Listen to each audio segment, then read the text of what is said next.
I was employee number 28, but late startup to IPO cycle. So what I want to do is I want to really see how these companies get created that go to large markets and are backed by VCs. I took the challenge of actually, building the organization out, and we built it to 160 people internally and some 47 with a couple subcontractors. We were in a crisis, so we had to mobilize every single person who knew how to uninstall and install, our software and patch the fix. But it was basically one of the most awful days for all of us. Hello, Sakari. How are you doing? Are you in your fancy office where is probably one of the best views in Silicon Valley of Finland in Espoo? Thanks, Petri, and thanks for having me on your podcast. And unfortunately, no. I'm looking at a pretty nice view, but at home, and we've been working from home since the start of this whole coronavirus guarantee, and I guess we will not return except maybe for really small meetings and things where we have to personally go in and sign documents for the authorities. I think we'll stay out of the office for the whole summer. So do you actually need an office anymore? That's a good question. Our business is a lot of teamwork, and you actually have to meet. I'd say in most cases, you have to meet the teams you invest in, just to build a relationship and just to get the read that people are really passionate about their idea and their business, and just to get a better feel of what you are committing to, from both sides, as these are 7-8 year commitments when you are a seed investor. So I think we still have to have an office, and we still have to have meetings where we talk business with the founders. So I take you haven't done any deal without ever seeing the actual founders? So far, not. And even the current deals that are further along, they are with founders that we have met or tracked for a little while. So if we make an investment, in the coming month or months, it's highly likely that we've met the founders and tracked the founders for a little bit. But I wouldn't say, your next question is probably, would you make a deal without ever meeting the founders? I think the world has changed, and with the current technology that is out there, you have so many interactions with the founders, with the teams that are presenting ideas to you, that I think it's perfectly doable. I think we'll see many seed deals, maybe even later stage deals, done without really physically meeting with the founders over the next 6 months, 9 months. But when we can, and it's safe to meet people, I think everybody will prefer having a face-to-face meeting. Can you actually invest outside of Nordics? Because that's sort of the new reality nowadays, that everybody's like 100 milliseconds away. Right, we can, and we have. So we have one of our teams in the US, but that's the AlphaSense team. So we've invested into AlphaSense when the team, the R&D was in Finland, but the team was in the US.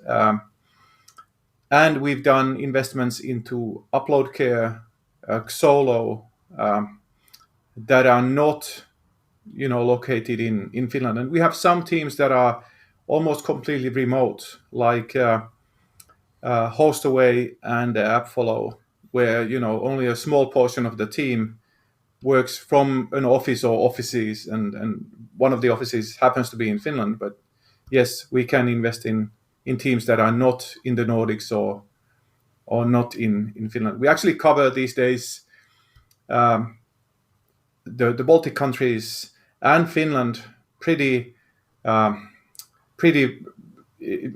like fine-grained comb. So we actually have a person who does research for us right now, both in Finland and in the Baltic countries. What type of a SaaS company makes you excited? It's still, very much B2B, where the entrepreneurs can pitch an idea that we feel has initial early metrics that we can look at, and they have customers that we can call and verify the product market fit.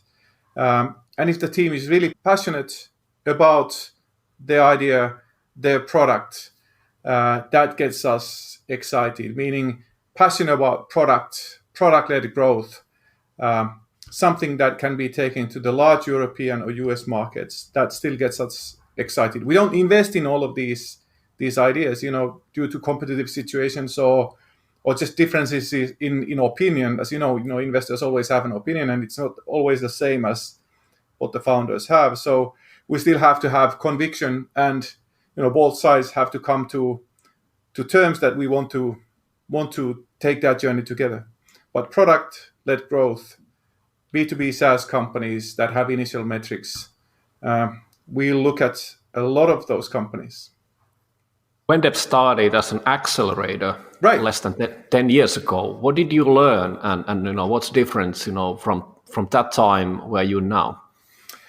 I think the story is actually quite exciting, and this is something that not many people hear these days anymore, and we don't share the lessons learned from the early days that often. We mostly share lessons from the current companies, but I think the story is worth telling. So maybe I'll spend the next 5 minutes or 3 minutes walking you through that. So let's go back first of all 10 years to 2010. At that point, I was working for a company called Efecte, which was in IT service management, and I had run channel sales for Efecte. And then there was a similar turn of events, not coronavirus, but a downturn in events. 2008 continued to 2009, and a lot of that activity, meaning channel building activity, was scaled down. So I took products, including product management and marketing and R&D,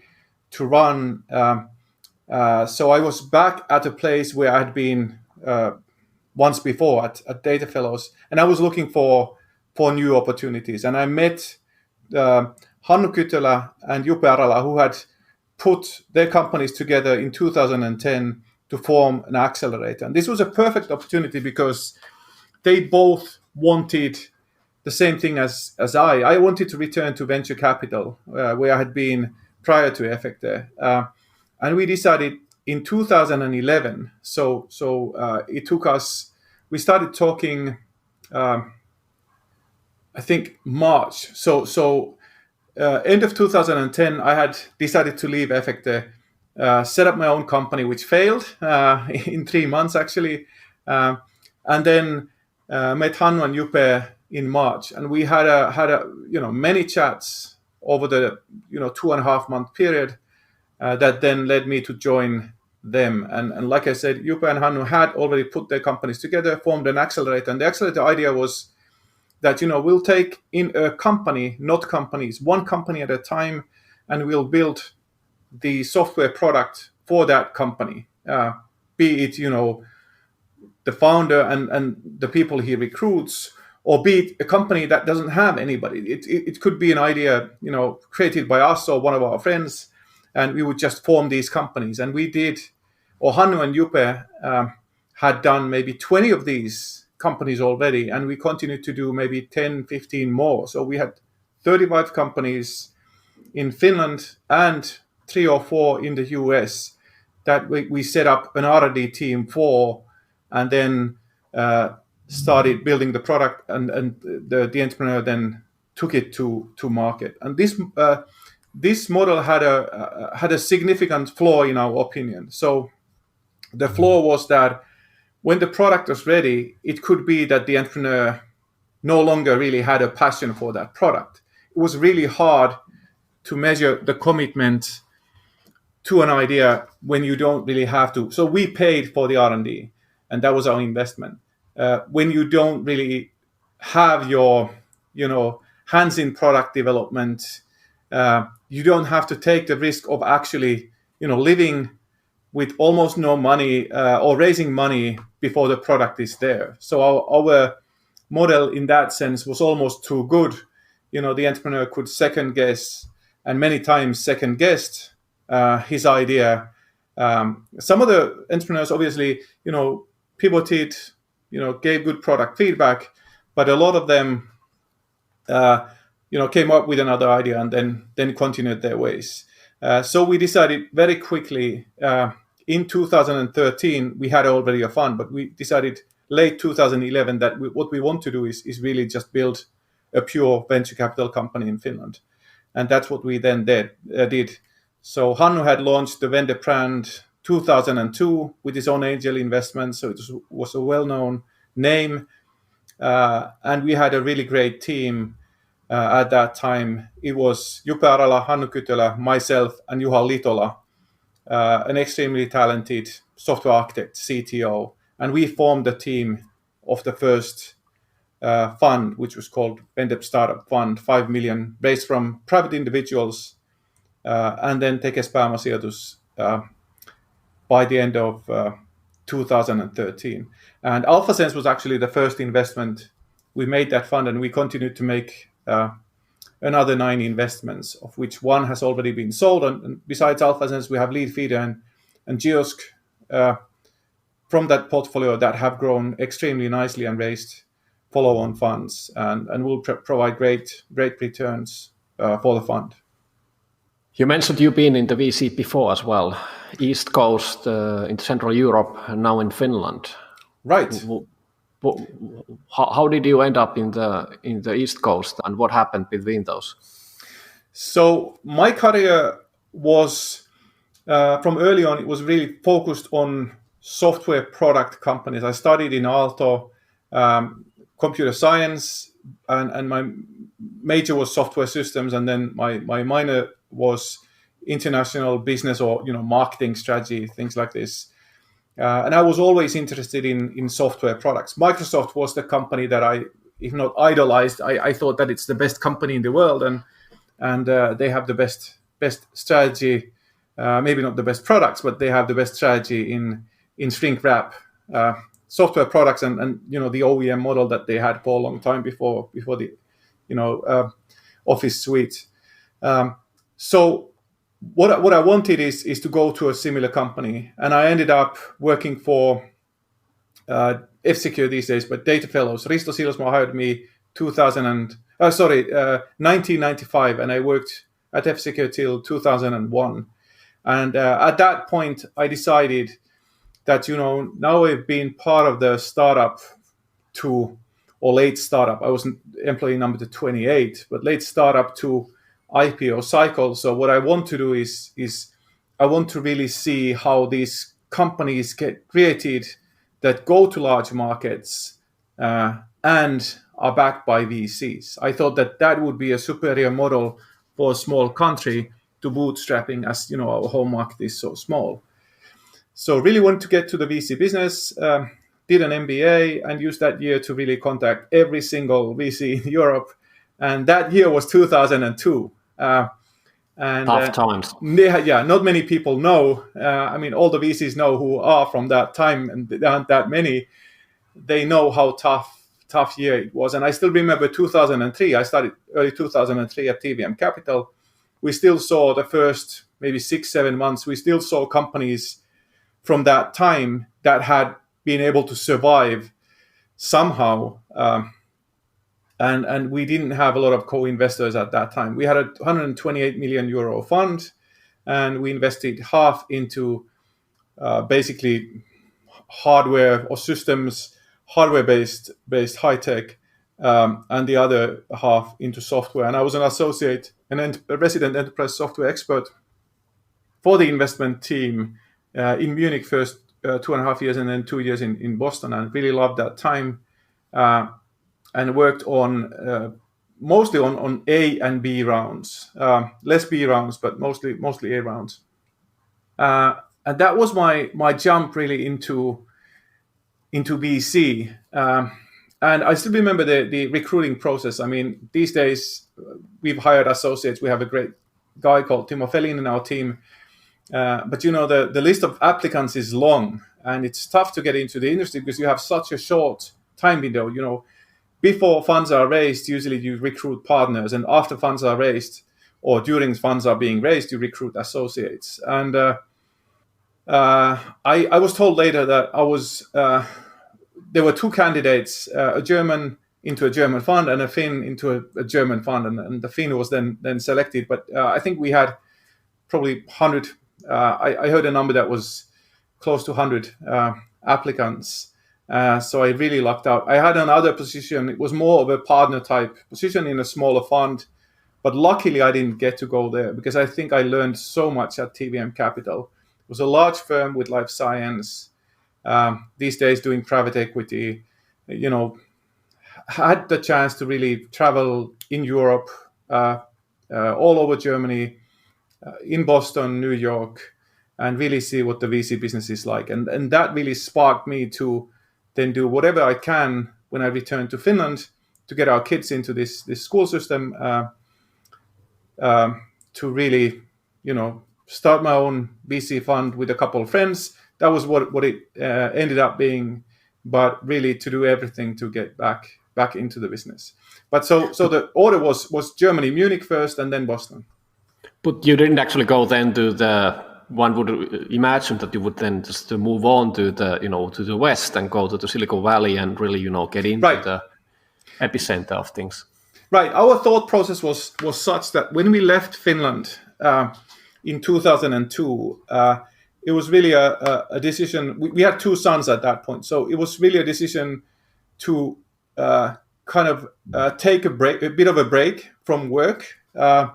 My wife was a researcher at that time, and she wanted to go back to journalism. So she started freelancing when we were abroad, and now works for Lääkärilehti in Finland, and is a journalist. So her career turned out great. But we really did a conscious decision to get our kids back into the Finnish school system by the time my oldest son would be 9 and youngest would be 7. And then Maju, our daughter, was born in Munich as well. She wasn't of school age, but our sons were in the German school system, and then in private German school in Boston. And that was the reason we didn't stay in the US or go to the West Coast or start build careers in the US. We really wanted to get the kids to the Finnish school system and to grow up in an environment which is very much the environment where we had grown. So we live, 35 kilometers outside Helsinki. You can't call this countryside, but I'm looking at a field, and it's a nice small town called Kirkkonummi. So pretty much wanted to set up our life this way, even before we started our tour of Switzerland, Germany, and US. You are partly part of the technology history as well. When you were doing your thesis, you were looking for some companies to sponsor your thesis and get to the corporate world. Can you elaborate a bit, how that happened? There are actually a few aspects to the story, but thanks for putting me on the history map, Petri. I think you are as much part of the history, maybe even more, with your Trema days and other stuff you've done in Finland especially. But let's say that I have a relevant part in the Finnish security product history in the sense that when in 95 I asked Hannu Turunen and Ilkka Hidenheimo of StoneSoft, founders of StoneSoft at that time, that, hey, could I do my thesis for you guys? I was a consultant for the Finnish tax board doing SQL forms and various other maybe small C programming things for the tax board. And I said, could I work for the research department, which was at that time developing security and database products? And they said no. So I said, okay, thank you. And I'll then look for an opportunity to really work with software products, because that was my passion. And I then went back to the university and talked to my professor, Professor Shosta Sulonen, who then said, okay, happy to help. What do you need help with? And I said, could you help me contact shrink wrap software companies in Finland and help me do my thesis for them? And he said, I can help you with the contacts. There aren't that many, but what would your thesis be about? And we came up with the idea that, I'll pitch that I can help you guys improve processes related to software development. And we found 4 companies, Brosco Systems, who had a product called Voyant, which was in business intelligence, very advanced view at that time, was able to do cubes and all kinds of data slicing.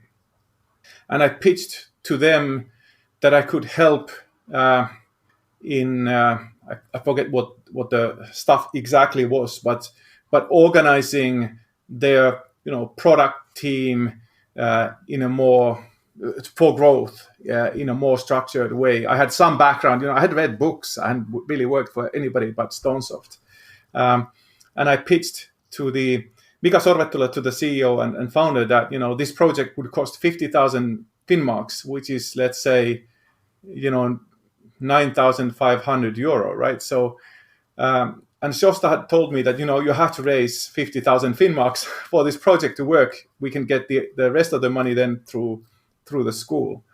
I was paid maybe, I don't know, 65,000 or something like this. So I pitched this, and my heart was pumping when I waited for Mika to respond. And I don't know what he saw in me, but he said yes. So he committed to 50,000 Finnmarks. And then I went to 3 other companies. I went to it was called JCO Action at that time, Promentor Solutions later, and was sold, I forget to which language school, but they did, and they still do. I mean, they have very advanced language teaching applications. Then I pitched to Data Fellows, and then I pitched to Stonesoft, but I only pitched 5,000 for each of those companies, so 10% of the price, and they still all thought about that for a long time. I still remember, I think Risto Silosmaa took a day to think about the price and me. You mean that it was too expensive? No, I don't think it was too expensive. I think it was just thinking of the opportunity cost. If I come in and work with the guys, there's time that goes into improving things that he was not sure that I was great at improving, but he finally said yes. And then later on, he said that you seem like a sensible guy. Why don't you come and work for us and create a second product line in addition to antivirus for us? And that was, I think, the part of me being part of Finnish history, because then I was a member of the Data Fellows team in a security company. I licensed technologies from SSH. I had worked for Stonesoft, which was a security company. And then later on, I worked as a sales consultant for Nixu, that is also a security company. And all of these companies have been publicly listed. So I guess I've been part of all of the publicly listed security companies in Finland.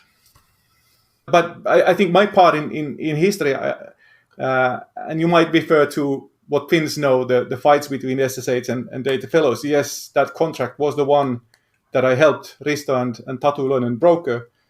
But I think that story is still has a kind of a knife in my heart that I don't want to go into that too much if you and I don't think that's important. I think the important thing is as well that you put together Risto and Tatu in the first place. Yeah. So you were sort of the initial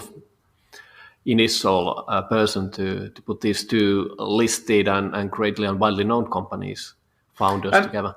And if we continue on this path, I think Risto was well. We all know that he's part of Finnish tech history. He's done many great things, and lately, was the chairman of Nokia. And he, by the way, has an excellent book. If somebody hasn't read the book, it's in English as well. I forgot the name. I can probably put it in the episode notes. But that's a brilliant book. Paranoid Optimist. Yeah, I read the book, and I can warmly recommend that book. But if we mention one thing about my time at F-Secure, I think being part of that history and the company that Risto helped create, I think that is a very special time in Finland. Those were basically the days when we started creating an industry that was exporting software and software products, and there haven't been many companies as large as F-Secure yet out of Finland, and the software exports have grown. And now, as we are a SaaS investor, SaaS companies export from day one typically. I'm really proud to be continuing this history. But in '97, we already started SaaS. Antivirus was SaaS all along, but we started to experiment selling security products through operators, and Telia or Sonera at those days was our first partner. And I think that's also part of the history and the business model where you take a software product and turn it into a service. So we took products that weren't initially service, but we tried to push all kinds of products into the channel. I think then later on it was clear that they have to be antivirus-like products where you don't need so much support. There's a clear need to buy that subscription for people to buy. These days, people can buy SaaS, but I think those days it wasn't so easy for people to commit to a monthly fee or service fee. Yes, probably was even difficult to get the payments at that time. Through operators, it was quite easy, but obviously having a customer pay for something that they used to pay at one time, pay monthly, that was a difficult thing to do. But you were the product lead, or you had a instrumental role of having almost like half of the revenues of F-Secure at that time when they went to the IPO. Yeah, so when I was hired in '95, Risto asked me to create a second product line, and I did. That product line was access control, and when I then started full time 4 months later in January of '97, I told Risto basically in our first or second meeting that this is too complex, and he just lifted the phone, called the people who were part of the project and terminated it, and said, "Hey, what now?" I think this was maybe a bit later than January, but let's say early spring. And I said, "I have one idea," and that idea was that I had seen a fax where Tatu Ylönen had registered his company called SSH, and I then brokered the deal between Risto and Tatu, and that's how I became the first, product lead or project manager or product manager, whatever you want to call. We didn't really have, I don't even remember our title, probably was project manager, but I became the product lead for that product line, which then span into 5 different products. And then later on, we recruited more people, and I think by, let's say in 2 years, I became the head of product. So I took overall responsibility for running all of the engineering inside Data Fellows at that time, or was it already F-Secure? Probably inside Data Fellows. And I maybe had at that point, I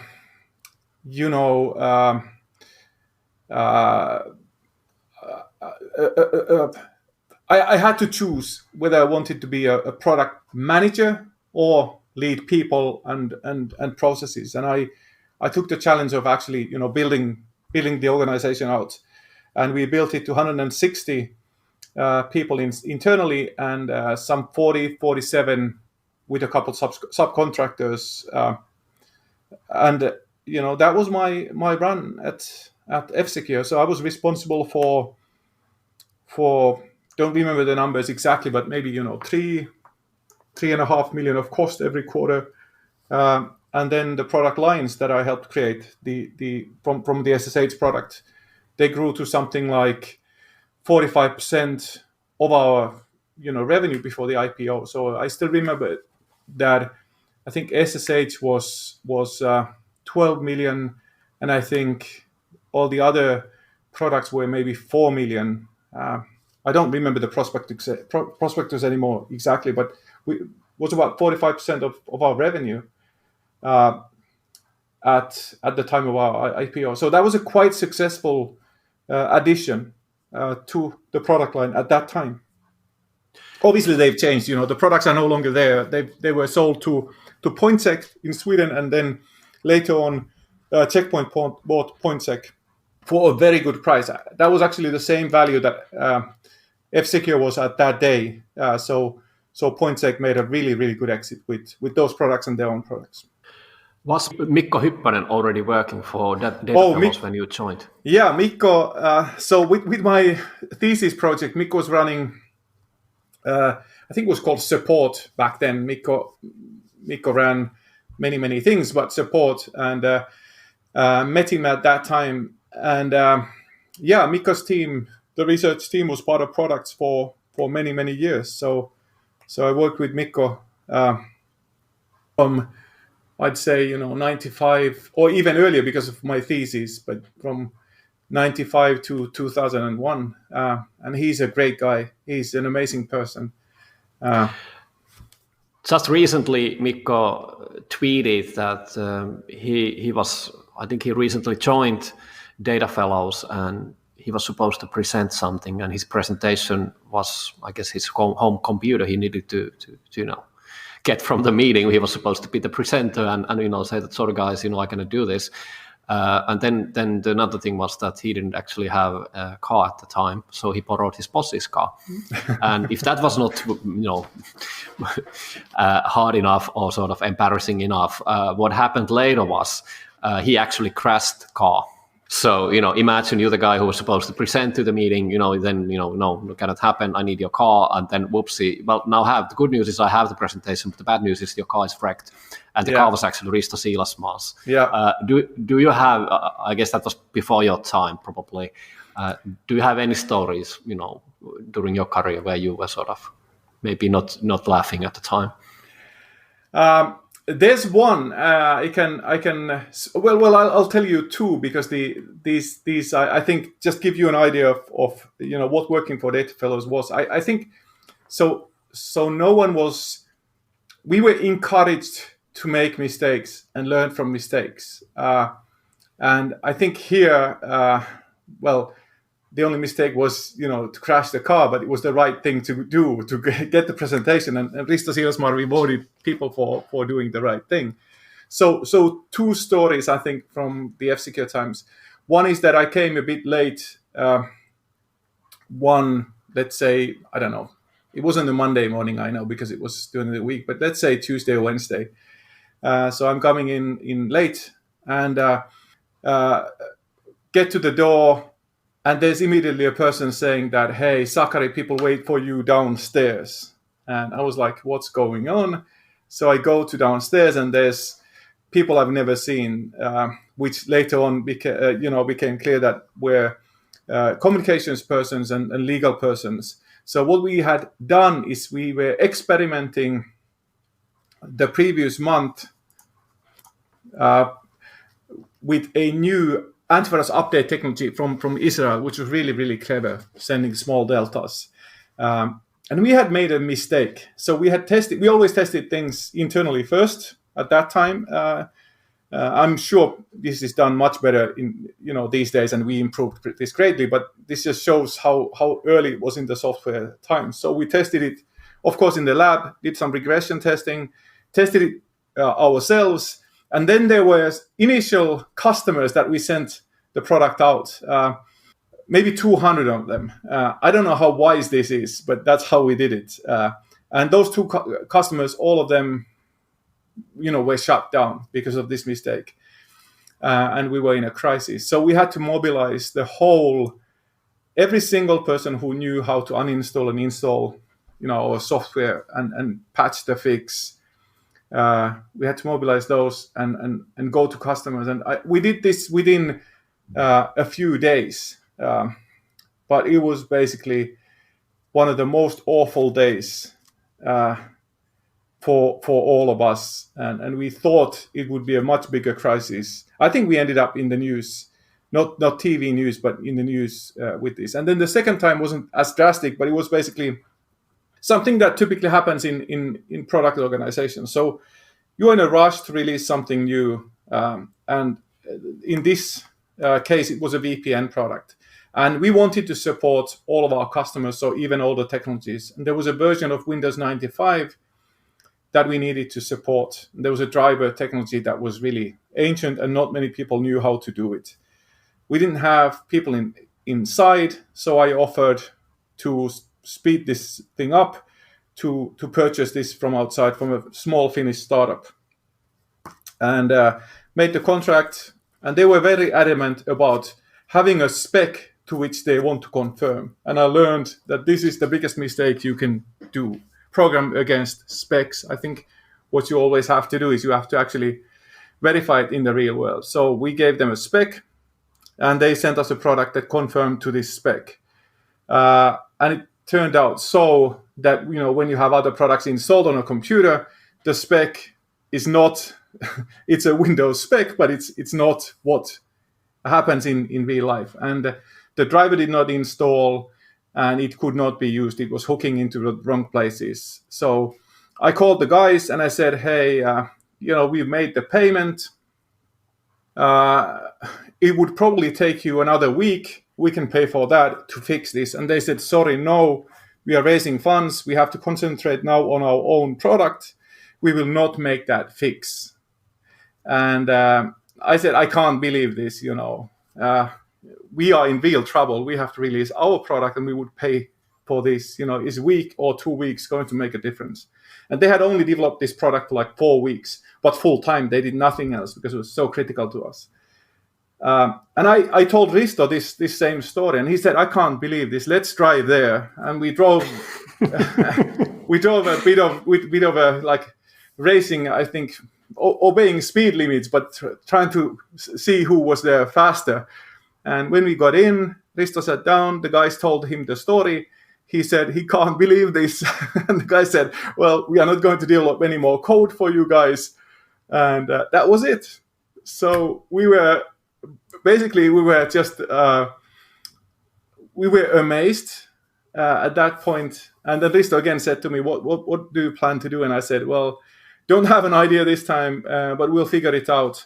And then what we figured that we have to actually recruit a guy like this. And Mikko Hyppönen, everybody, Ari Hyppönen, many others who had good contacts through antivirus research into the low-level developer like community. We posted this advert, and we found a guy, Jörn Sierwald in Germany, great guy, amazing guy. I think he lived 4 years or 5 years in Finland. He saved us, so he basically developed the drivers and saved us. But those are the two crazy stories from my history. So lesson learned: don't ever give somebody a spec. Always reserve the right to get a working product, and make sure that who you work with understands and is flexible in really serving the customer need, not the spec, because that turned out to lose 800,000 Finmarks. And I think that's the most I've ever like lost into thin air that could never be recovered, never be used. Did you ever find out the reason why they did that? Did they know from the beginning that the spec doesn't actually really work, and that's why they sort of want it that way, and that's why they refused also to sort of fix it?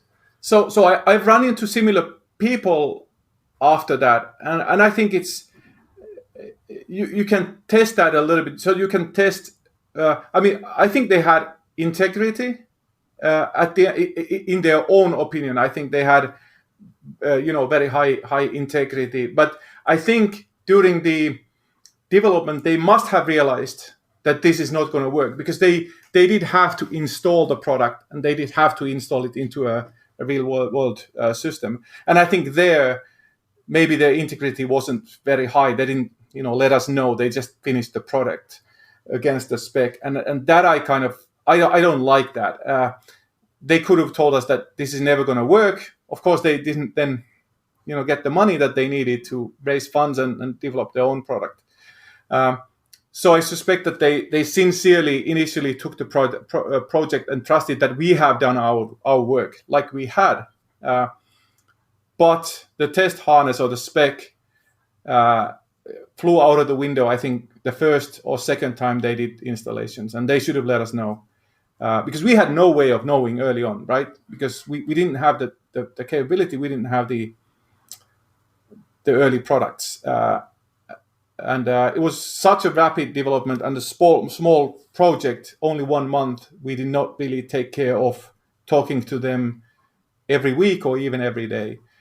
And during those days, you didn't have daily builds, you had weekly builds. So we would get a weekly build. But I think we had, in the contract, I think we had probably,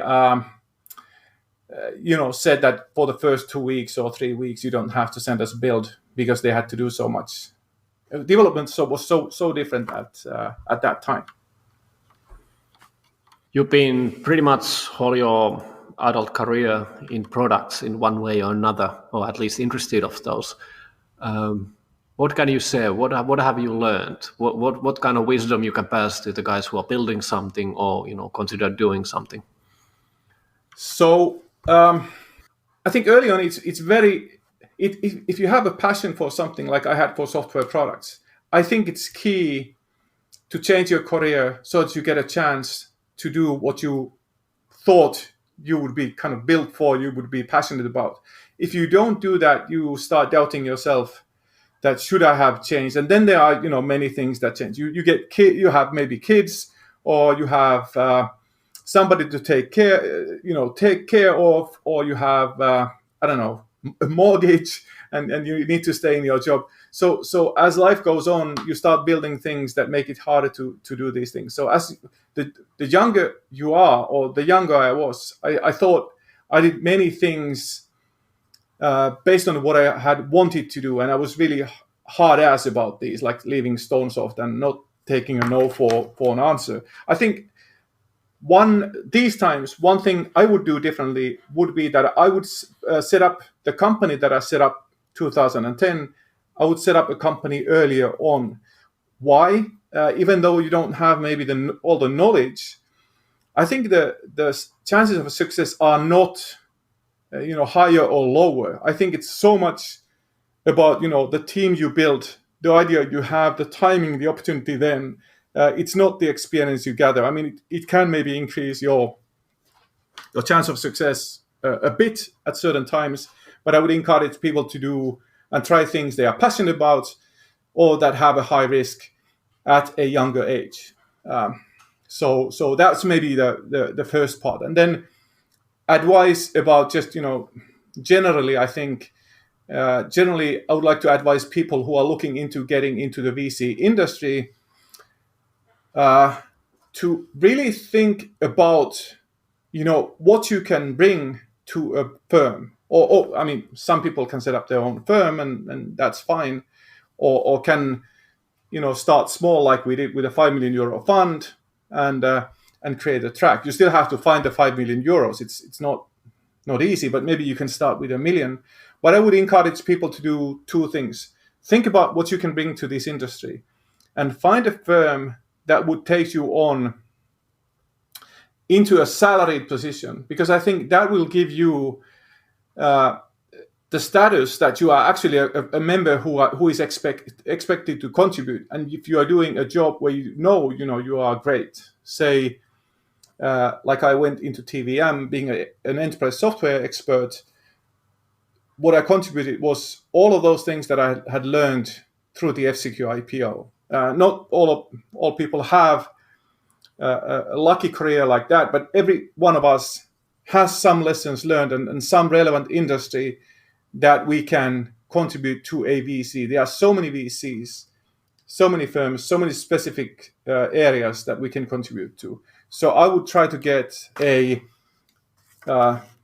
salaried position, where I can contribute my knowledge in a VC firm, and then use that to either to move to another firm or to take the next step inside that firm, if that firm is a firm that supports my passion. But it's really hard to get in, and if you get an internship position, the challenge there is that VC is a long-term business, and in a few months it's really hard to contribute or to show that you have things to contribute. And you can maybe do a functional thing or a little bit of deal flow, but you don't have time to show that you can really contribute to the team. And I mean, that's what I want to share. So and encourage everybody to to contact us and all of the firms. But please, write down what you can really bring for the team, not just that, I'm a great guy. We get applications like that all the time, but we don't get applications that really outline that, hey, here's how I help you as for instance, Vendep is a SaaS investor, for instance. So you're saying that they're saying that I'm good at these things, but they're not saying that, hey, you can get these and these amazing benefits if you hire me.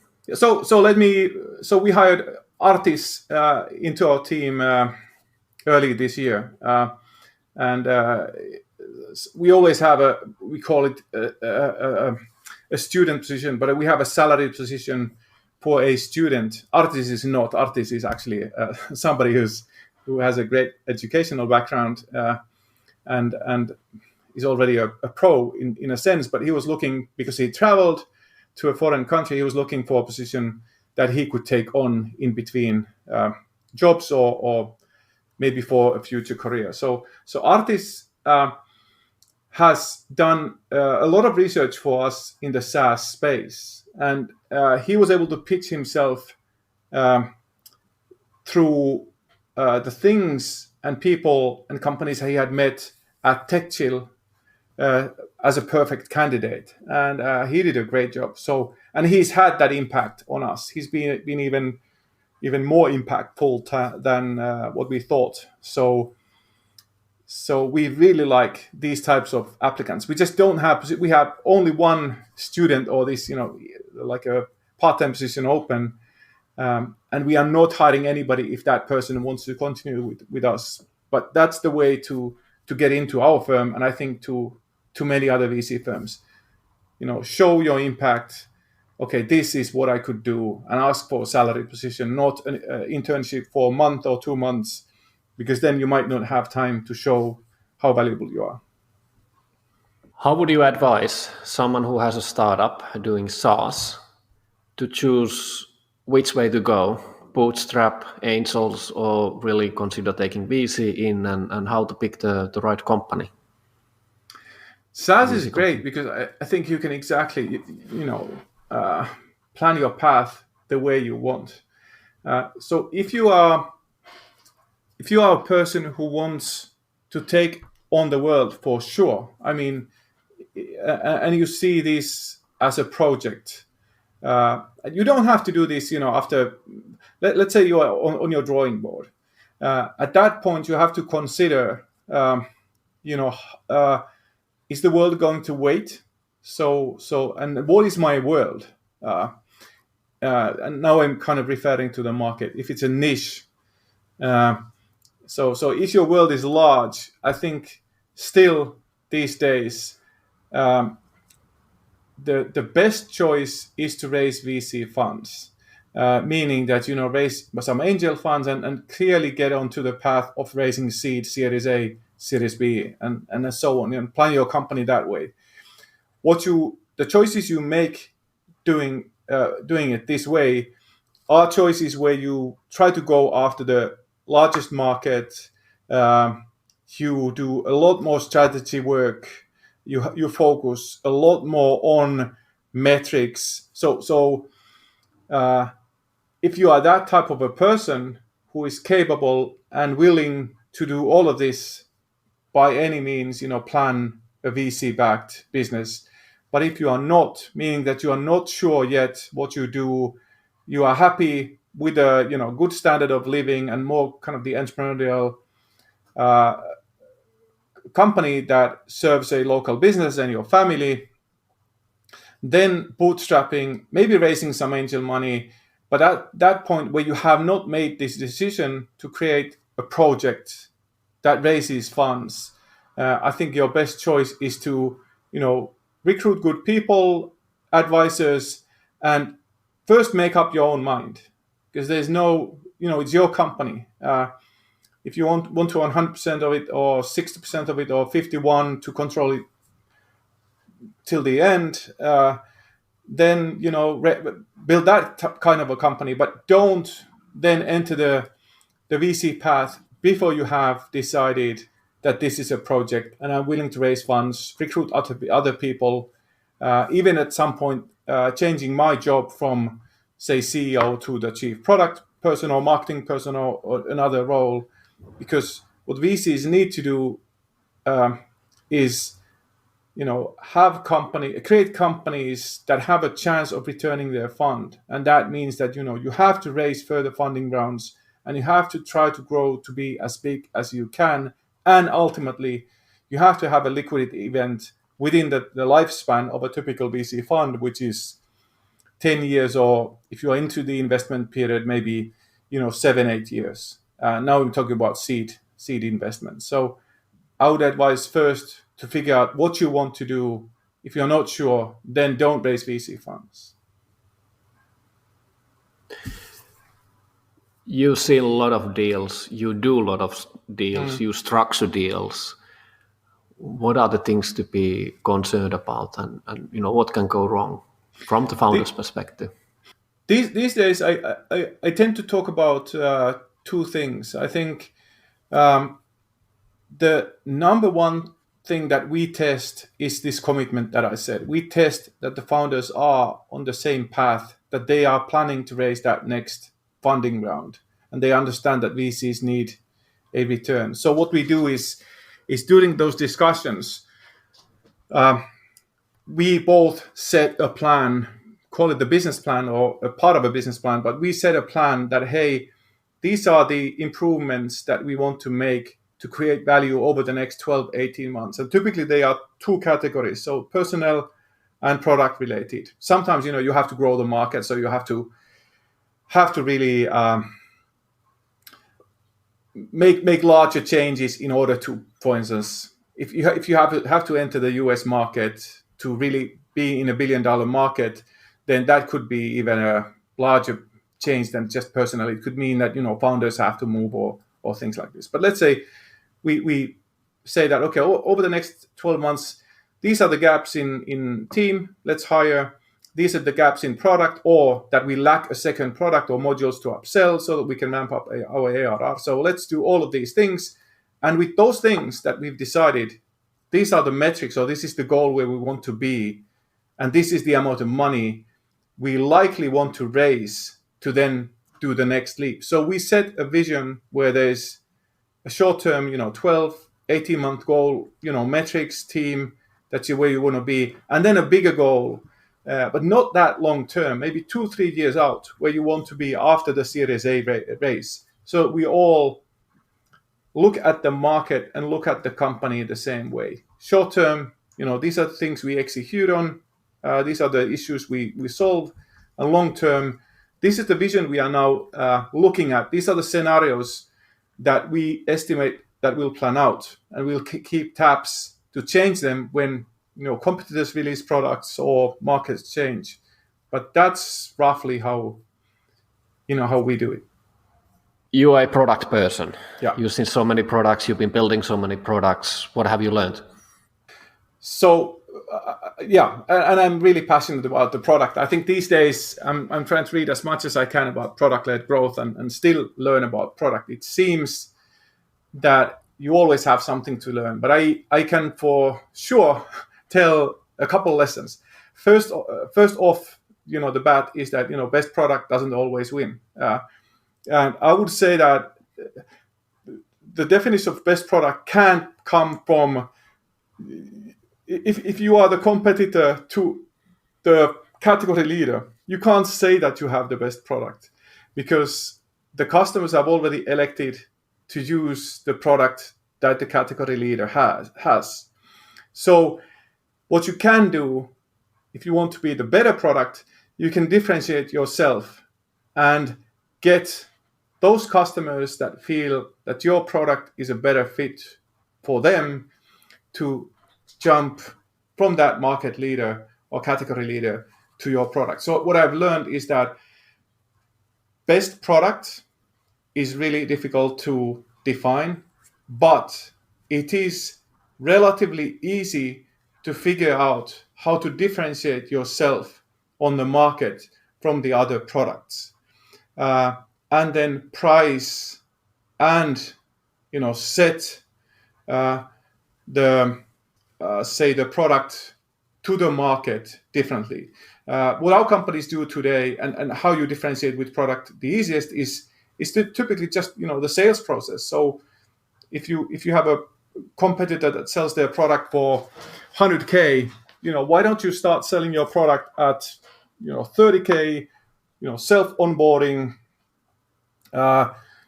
to the customer segment that doesn't want the 100K product but wants a lot of those features, and that way you differentiate and carve out maybe not the largest portion of the market, but you carve out a portion of the market that is available to you and can be differentiated for.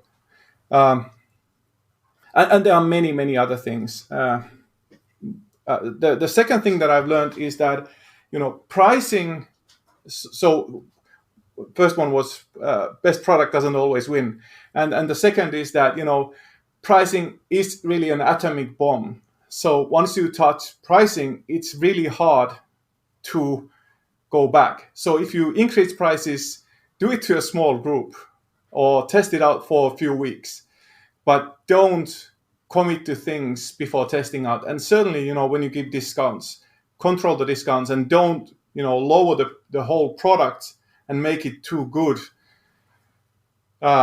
at a cheap price, because it's really, really difficult to go back on your existing customers with a higher price.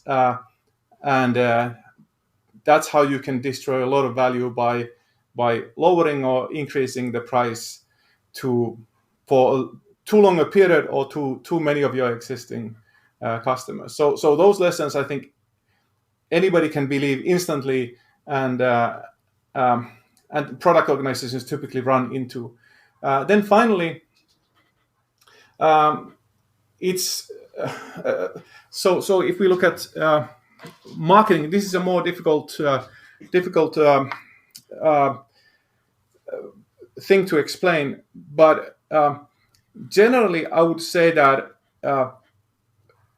all marketing should lead to some kind of a call to action that proves to the customer in ways in which he expects, say, a demo or a trial or a video or a content piece, that he will get the value he's looking for from your product, and that he gets it at specific point or with specific use, and he can get there.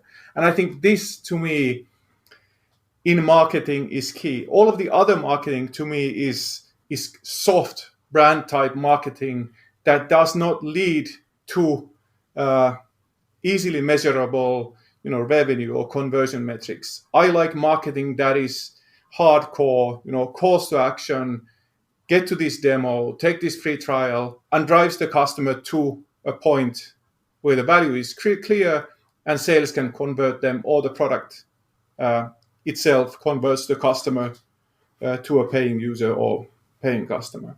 And I think those three things are key learnings from the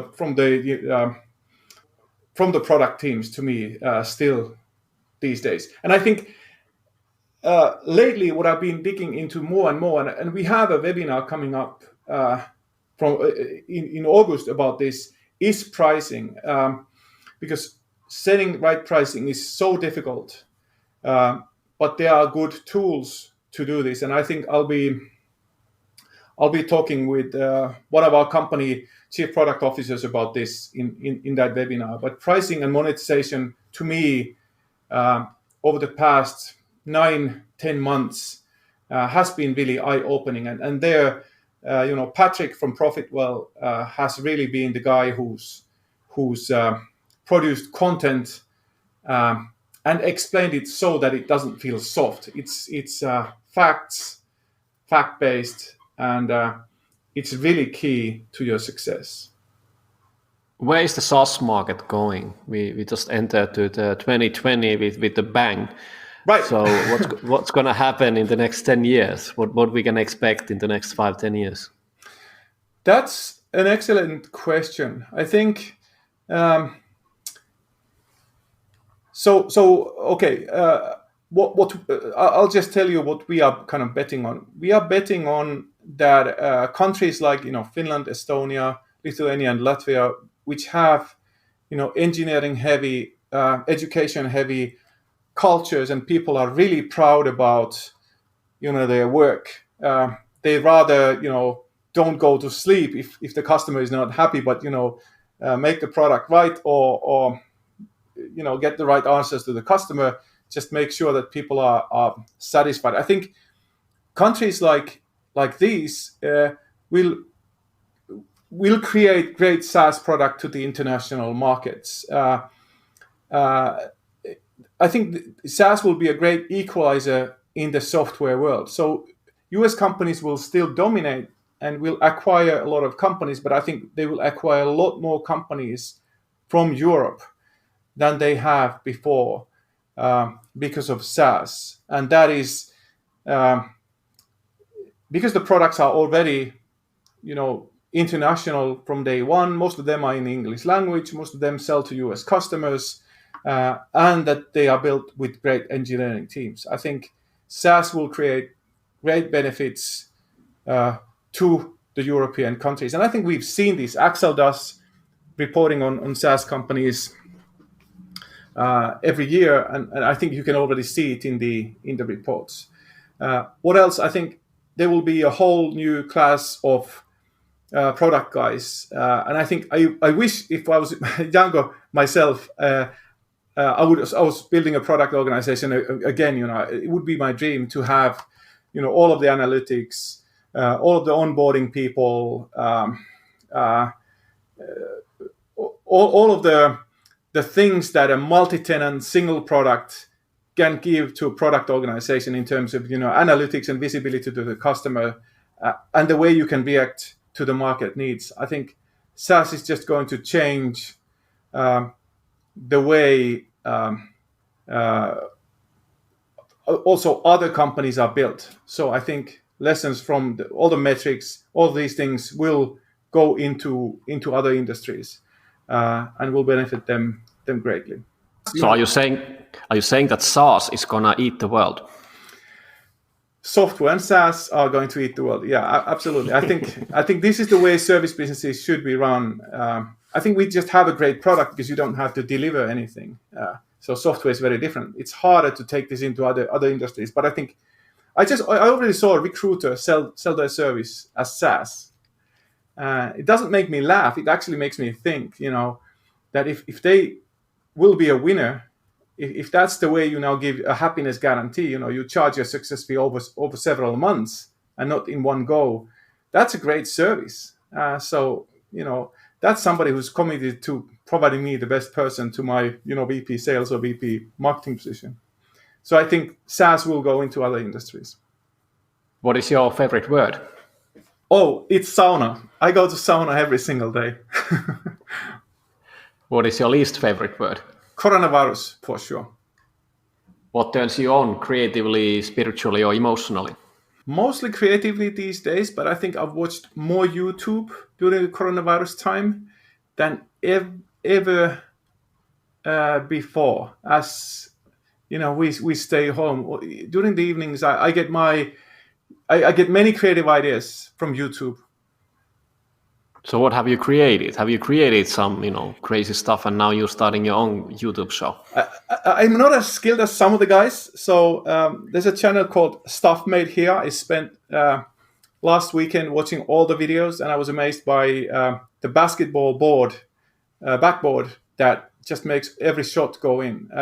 But two things that I've created with instructions from there is that's a 3D printer.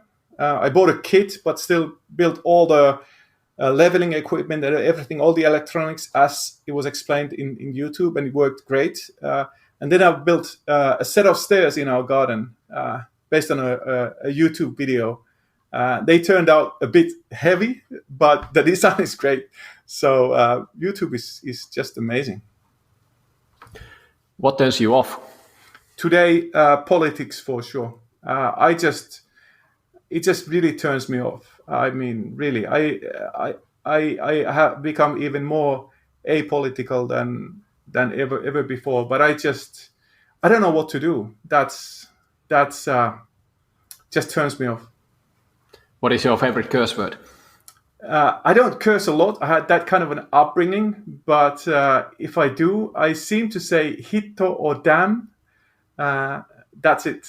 But I don't curse. What sound or noise do you love? I love quiet sounds like, wind, ocean, sometimes even just, your air conditioning if you get this slow humming noise. I think those just, calm me down. What sound or noise do you hate? Traffic. I don't like, that's why I live outside Helsinki. I don't like traffic. What profession other than your own would you like to attempt? Something where you discover things, you can tinker, figure out, and then you get that feeling of discovery. So I would probably be still a programmer and do data science. What profession would you not like to do? Surgeon. So really like open heart surgery, any surgery actually. I've met several surgeons, and the stories they tell, I'm not built for that. If you could be a co-founder of any startup in any era, which one would you choose? I would have loved Bill Gates to have called me and say, would you join us as a late, co-founder? So I still feel that from my youth that Microsoft was the company to be at. Any final words for the audience? No, big thank you, Petri, for having me. I think I wish everybody, good luck with the current situation. Stay healthy, and lead with passion. Do whatever you are passionate about, and do it today.